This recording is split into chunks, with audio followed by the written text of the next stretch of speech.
Hey guys, this is Colin. This video is going to be really awkward because the person filming it is really weird. Anyway, I'm going to show you guys how to do dreads the way that I do it.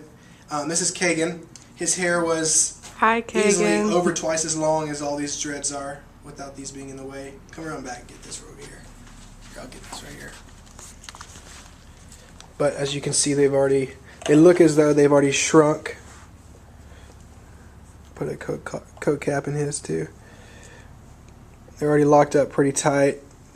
It's taken us about 3 days. We've already spent like 20 hours doing his hair. He has super thick hair. Like even some of these small sections produce these really thick, like pinky almost dreads. But anyway, I'm going to show you how I do this as fast as possible without this video being super long. I start off back combing at the root real tight, just to get those knots close to the root.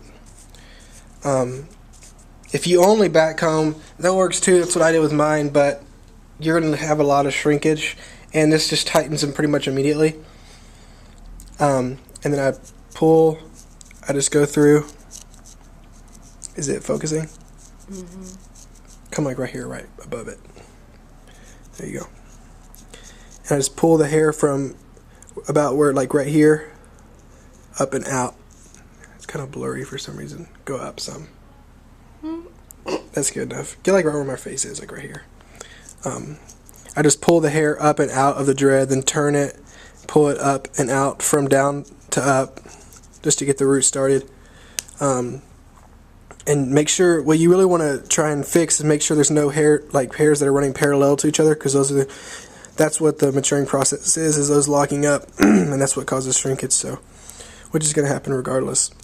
Anyway, and then what I do from here is once I have this started and locked up pretty tight, I just simply, the reason that this doesn't damage as much as normal crocheting does is because the hairs are not tight and not in super tight knots from being mature yet. So you're not sticking a steel or metal crochet hook through these tight knots that are separating them, putting tension on them, and then ripping hair back through it. This is there's no pressure, there's no tension or anything yet, so it's really safe. If they're new, and obviously all his dreads are brand new. He didn't have them prior to these past 3 days. So anyway, I just go in and I pull the hair out, getting a bunch of loops, and I go from all different sides, being just real careful. Obviously you're going to feel it if you're being damaging. But this hair is straight, so I'm just pulling it out, making a bunch of loops. Can you see that? Mm-hmm. So, why is it not focusing? Here, hold it like right here. Sorry. Anyway, and then I go and I pull those. I just kind of squeeze it real softly, and I go down and I pull those loops, those pre-made like knots and stuff, up into the part that I had already started. And the benefit of doing this is that you're not pulling straight hair and just compacting straight hair into folds. You're pulling knots inside of other knots, which is what the locking process does naturally on its own. You're just kind of speeding it up a lot. So I just pull all those that I already made up and just smooth it out as I go. Trying to do this as fast as possible so the video isn't forever. 4 minutes.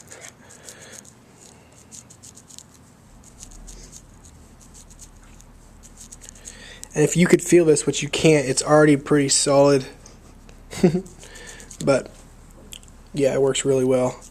It easily knocks off, I'd say, like 3 to 4 months of the first few awkward months of having dreads, because they're already pretty tight.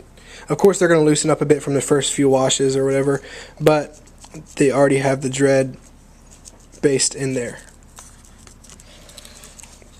And so then at this point, I just pulled all those knots that I made, all those loops, into the dread, and then I just do it again. So I'm going to go and I just pull out hair, make a bunch of loops. I kind of hold it right about here, just so it's not all doing this, just pushing up.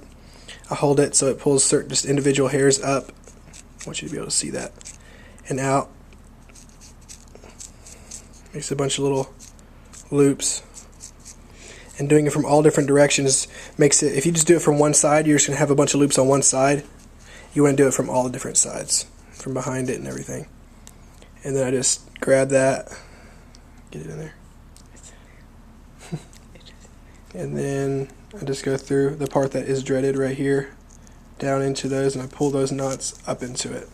You go down and then grab it with the hook and pull it up and then release the hair. Don't just jab it and stab and pull hair, because that's how you rip hair and damage and have weak dreads. So go into it, grab it with the hook and pull it out, and you'll see the hair come out a little bit. You don't really have to go all the way out of the dread. I stay in it the whole time, pulling the loops probably about halfway to 3/4 of the way back into the dread.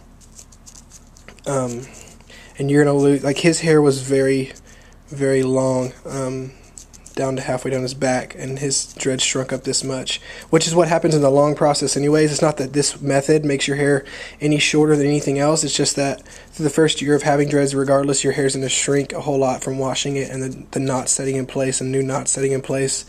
And then for about a year you start to see real length. But this just kind of speeds up the shrinking process, which is good, I guess, because it's going to happen regardless. But the good thing about it is it locks them really well right off the bat. So and like I said, it's not damaging because I'm not pulling it and pushing a lot of pressure, sticking it in and pulling toward me and just ripping the hair out. Since it's real, the hair's real free right now, it can move. It's real easy. It's not being forced really to do anything. Whereas if that dread was already locked and your dreads are tight, I'm going to make another video showing how to crochet for maintenance, but if your dreads were already tight, say this was a really tight dread that you've had for months, and you're just going in and out, you're going through in between knots, separating that hair and putting tension on it, so it's really easy when you come back through to pop that hair and break it, and it causes weak spots and loops and all that stuff. So pretty much, I think that's it. I'm not going to sit and make you watch this whole dread, so yep, have fun. Here I am. Let's get awkward.